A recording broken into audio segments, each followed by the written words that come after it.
September is here and we've got some bangers. Let's check them out.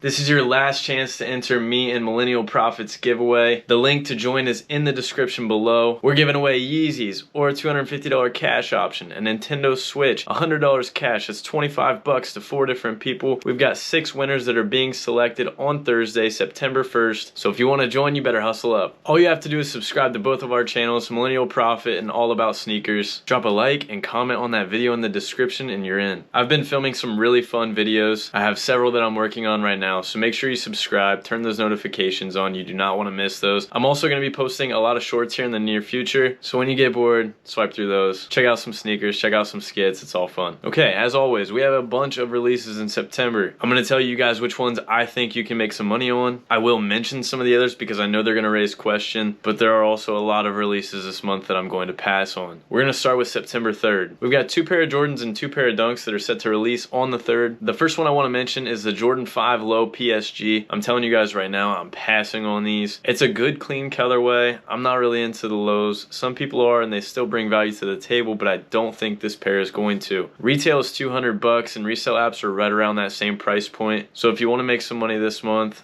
put those on the back burner. Let's look at something else. On the other hand, the Retro 6 Georgetowns are going to have a little bit more meat on the bone. Those are also going to retail for $200. We've got the gray suede upper, of course accented with the Georgetown blue. This pair is going to be slightly more in favor of the resellers. The 2 pairs of Dunks that we have that release on the 3rd are the Racer Blue and the Scratch Offs. They're calling the Scratch Offs the Scratch Off coins, the lottery pack, what have you. Both of these pairs I believe are going to retail for $120. The Racer Blues are going to be lunch money. Right now resale apps are sitting right around the $140 to $150 range. So after taxes and then fees on the apps, you're not going to have a whole lot of money left over. This is a pair that I think you should take really good pictures, set the price a little bit higher on eBay, or just try and go for a local flip, collect that lunch money and move on. Low investment, small profit, but still worth copying. Kind of the same deal with the scratch offs, but the scratch off concept is really cool. The paper in the box of these shoes has slot machine graphics on it. They're also going to come with a hang tag that is in the shape of a coin. You can use that coin to scratch off the Nike check and reveal another graphic.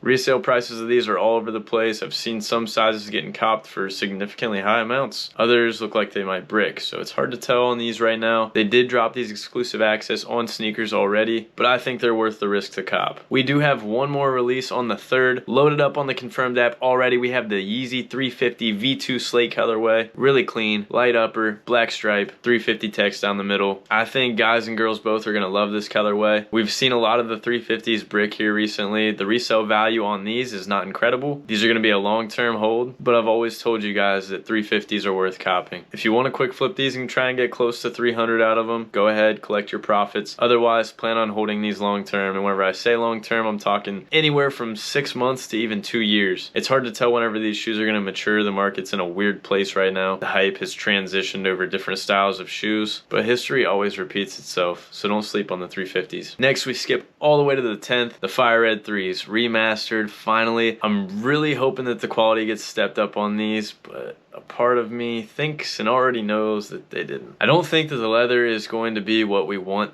on the Fire Red 3s based on some of the pairs that I've seen in person already. Jordan Brand recently remastered the Retro 5 Fire Red with the Nike Air on the back. And again, I was super stoked for them, but whenever I got them in hand, the leather was just not there. Sneakerheads want the nice, high quality, tumbled leather. And here lately, we've been getting that smooth, shiny, cheap looking leather. I'll give them another chance whenever I see them in person, but I had really high expectations for these, and I think we're going to be let down. Retail for these is $210. Another long-term hold play. I'm treating these the same way that I treated the Fire Red 4s. They're finally remastered with the Nike Air on the back. It's an OG colorway, and there's going to be a demand for them long-term. I said the same thing about the 4s that sat on the shelf for a whole weekend, if not longer, and they ended up being a $400 sneaker within a year. I'm not saying go all in on these 3s, but it wouldn't be the end of the world if you had about 10 pairs laying around for a year or two. If you've got the extra capital and you're not pressed to resell the shoes right away, this is the retro to invest in. On the 15th, we've got the J Balvin 17 twos. This is a tough prediction. Retail is super high, 300 bucks. The design is dope. Collab twos just haven't done well here recently. We've seen the Union twos somewhat brick, still a really good design and colorway with the Union twos. Just so many pairs that they have on stock. I don't think that's necessarily going to be the case with these. I do believe that they're going to be somewhat limited. It's just hard to tell how limited they're going to be. I've seen some pairs sell on apps for a decent amount so far, kind of all over the place, to be honest with you. Anywhere from $500 to over $1,000 some of these pairs have resold for already. That just goes to show that people already have a taste for them. I'm thinking around release day these will probably settle down closer to the $500 range, and then they might even dip a little bit lower once people get them in hand, but that's just speculation. I think this is a shoe that you need to keep on your radar, study the news as it comes out, and see how the market relates to that. The 17th, we've got the Jordan 1 Heirlooms. I'm passing on those. Ones are having a tough time right now. It's got to be a fire colorway for a Jordan 1 to have value right off the rip. It's another retro that I still think is going to come back long term. They're just not in right now. The 22nd, we've got another pair of ones, the Retro 1 Denims. I called these out before because we were supposed to get them a month earlier. Of course, they got pushed back. It's a fire colorway. There's just not going to be any resale value there. So I'd pass on these unless you want them for personals. I really do think that this is a clean retro. I love the denim accents. And even though they're in a women's size run, us dudes can kick them a size and a half up and still rock them. And last but not least, on September 24th, we have the Air Jordan 1 Yellow Toe. This shoe has created some buzz. A lot of people are comparing these to the backboards. I know firsthand that they do not have the quality of the backboards, but still a decent quality shoe. They feature a dark yellow accent that's almost dark enough to look like the backboards. And I've seen people trying to sell early pairs of these for ridiculous amounts. Before they confirmed this release, I was in a sneaker group that somebody had these trying to sell them for like 30K or something ridiculous. Of course, that opportunity is out the window. This shoe does not have a very high resale value right out the gate. So what I suggest for these is to cop a couple pairs retail, maybe even watch the market as these release and cop a couple pairs on the resale market. Maybe another long-term hold play, but these are going to pay off. All of the toe color accent colorways do really well long-term. There's no reason that this shoe won't be $300 plus in the future. So that's what we've got. Make sure you're staying up to date with sneakers. Make sure you're taking a look at your foot sites and your favorite sneaker news pages. Stay up to date with these releases. Stay up to date with my Instagram. The handle is the same, at AllABSneakers. If you think I missed anything or you have questions about any of the releases, drop those in the comments below or hit me up on IG. Again, I appreciate you guys for the support and thank you for watching. Do not forget, this is all about sneakers.